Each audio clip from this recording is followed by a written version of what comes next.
Hey guys, what's going on? Welcome to photography. This is basically a 101 course. My name is Marvin Burwell. I'm your host, and my Instagram is at Marvin Burwell Photography. If you guys want to get a look at more of my photography that I've had going on, I've been doing photography for probably about 12 years now. I have a lot of fun doing it. I like event photography. I like action photography, but at the end of the day, everybody has their thing that they love doing. I have a lot of experience in different areas of photography, which includes headshots, family photos, action photography, b-boy dance, video game competitions, movie sets, weddings, anniversaries, you name it. I have a lot of experience across different places. Now, my education in photography is not what we would call formal, mainly because my original talent is drawing and painting.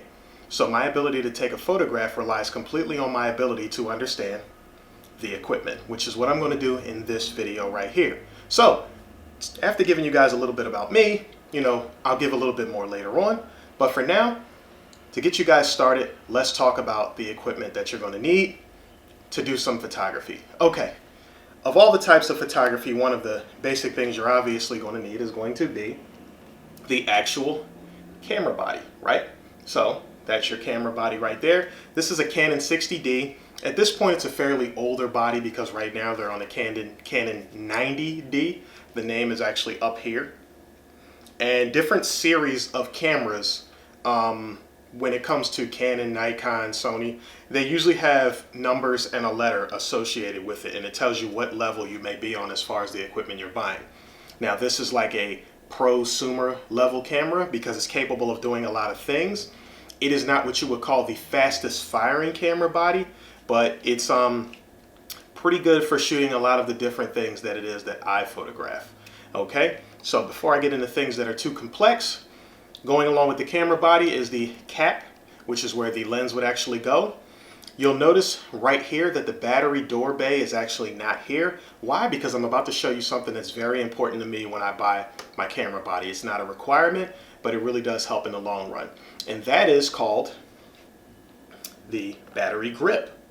Now, as you can see on the side here, this shiny metal thing inside of the battery grip, that's the door that goes on the bottom of the actual camera body. And that's funny because it actually fell off, which is interesting because it's not really a big deal to just replace the actual door of the battery holder, and it requires only one battery. But I like to have a battery grip, so I'm going to take the door off. There is actually an indentation on the side of the battery grip, and what I'm going to do is I'm going to insert that in there because what happens is if this battery grip goes bad, you might want to switch back to the general battery door and single battery to keep yourself going. So it allows you to store the actual door on the side of it, leaving it open, which is what the staff here is for, which is going to go right inside for direct connection. And there is a spindle right here on the back, which will allow us to completely connect the actual battery grip. We're just going to spin it until it's tight. We're going to use a decent amount of tightness, not crazy tight, but good tight. Okay? So there we have it. Now the camera looks bigger. It has the battery grip on it. The reason you want the battery grip is because it takes two batteries, and two batteries is not double the power, it's triple, or at least near triple. As long as you get the official battery grip for your camera, Canon, and you make sure you get the official batteries, you won't have any issues. Now, why else would I need the battery grip? Normally, when you have the regular camera body and you take a regular photograph, you're taking it like this, or perhaps you have an articulating screen like this camera body does, right? So you may shoot out the back and look like this. But really what happens is when you're shooting a regular photo, you're fine. But when you turn it the long way, you get this elbow thing going on here. And it's pretty ignorant to a lot of people in closed spaces, graduations, sports events. You don't want to be elbowing anybody and taking up room. So you get the battery grip here. Let's see if I can get in this way. Nope, better off just picking it up, right? Screw that back in there, right? On the back of the battery grip, there's an on and off switch right here. So we have it switched on already, which I like to maintain on. When the grip is on, it has an extra button for firing photos right here. The normal one is right here up front up top. The second one is right here on the edge of the battery grip. This allows us to keep our elbow down when we're doing full length shots. Okay, so that's one of the two main reasons that you will want a battery grip: extended battery life, getting the elbow out the way, and they also have buttons for changing settings on the back of the battery grip to help you out. So, what else do we need? We have the camera body, we have power. Now we're going to need something to be able to see. We need a lens. Enter the Canon 50mm lens. We call this a fixed lens. There is no zoom, but it is extremely sharp because there is no zoom. Why? Less glass, less mechanics going on, so more time to dedicate to the sharpness of the actual lens. So we're going to remove the front cap here.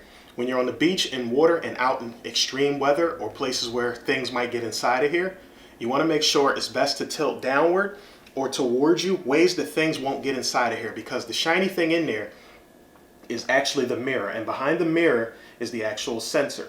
When the mirror flips up, that's what allows light to come into the sensor so we can have light to expose our picture. So you never want to leave this hanging out in a windy or dusty or dirty atmosphere for things to get in there, because it actually shows up on your photo to the point where you may not be able to actually get a photo. So we're going to remove the rear cap off of the lens. You see this glass there, glass here. There is a red dot on top of the actual lens. There's a red dot on top of the actual opening. We want to align those two and listen for the click to lock it into place. Okay? On the edge of the lens is it says AF and MF, which is autofocus and manual focus. Make sure it's on autofocus so that when you're ready to take the photos, you can switch the camera body on, right? And now we have power going to the body, and we have the ability to focus and snap and take the picture. All right, so now that we've got a picture here on our camera body, we've got our lens, camera body, and battery grip. We have additional caps. These two fit together, and you can place those aside. Now, what else do we need to know about?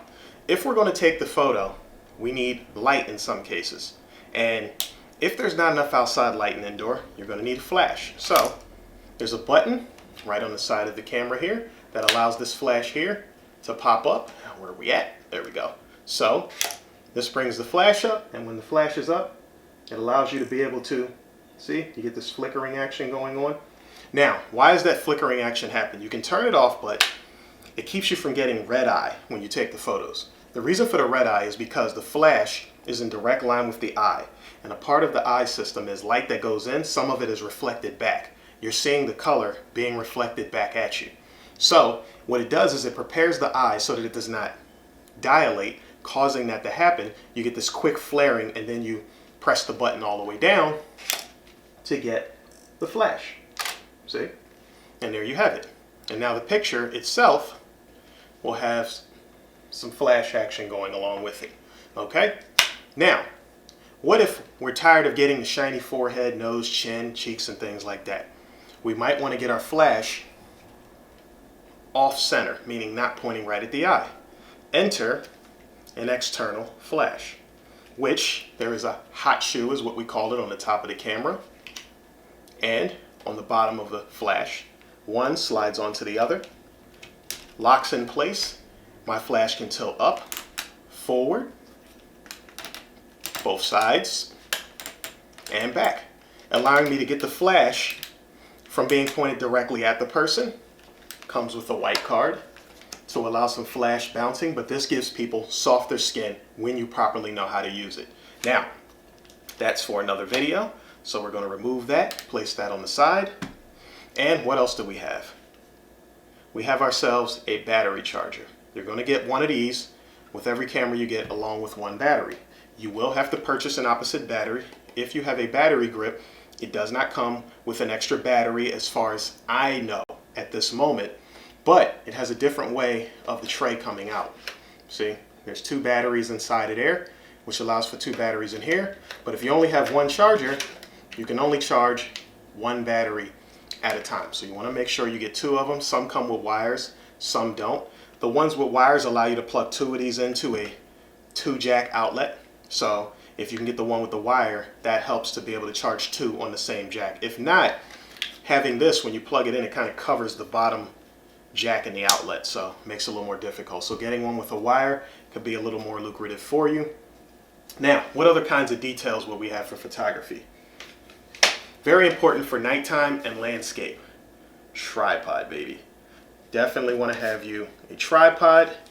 Tripods always come with what they call a quick release plate, which is what actually screws onto the bottom of your camera.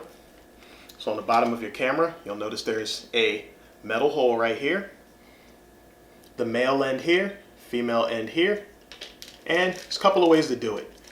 You can just align it. This one has a tab that you can spin to actually lock the camera into place, right? So now that's on the top of there.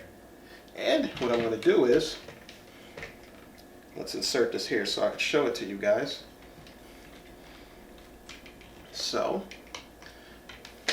tripod with camera on it. The camera is now locked into place, and I'm allowed to shift and turn the camera different ways using the different knobs and things on the actual tripod. So, that is your tripod. I'm going to remove this from the camera so I can keep it sitting down pretty flush and flat. What other accessories do we have? Now, one comes with the camera, but I like to get ones that are longer that sling on the shoulder strap. All right. This one right here, again, has a screw on the bottom of it, the same hole on the bottom of the camera. You'll screw this baby in, screw it in real tight, and then this will hang down from the camera so you can sling it over the shoulder. Then when you let the camera go sometimes, it can just hang at your side. Now, if you have very long lenses on your camera body, be very careful walking through doorways because the lens will stick out, tag a doorway, and now you have a bent lens with bent glass on the front of it.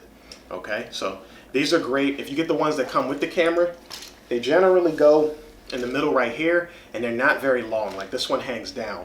Those kind of come right here, which gives you this really weird look because the camera's like sitting like right in the middle of your chest, just kind of dangling on a diagonal. It feels pretty uncomfortable, and it doesn't let you get too far from your face when you're trying to shoot with it on. So I like to have the shoulder sling for each camera that I get. There's different types.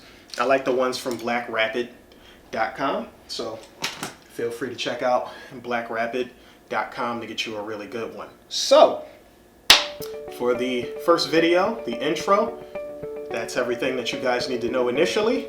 I am going to begin a series of videos from here showing you guys how to actually use your camera. Okay, so I'll catch you guys in the very next video. Go out and grab you a camera today. I may do a video later on that gives you guys a little more detail on choosing a camera that would be best for you. Or if you decide, you can actually drop me a little contact over at Marvin Burwell Photography on Instagram or Marvin Burwell Photography on Facebook. So until the next video, I'll catch you guys later.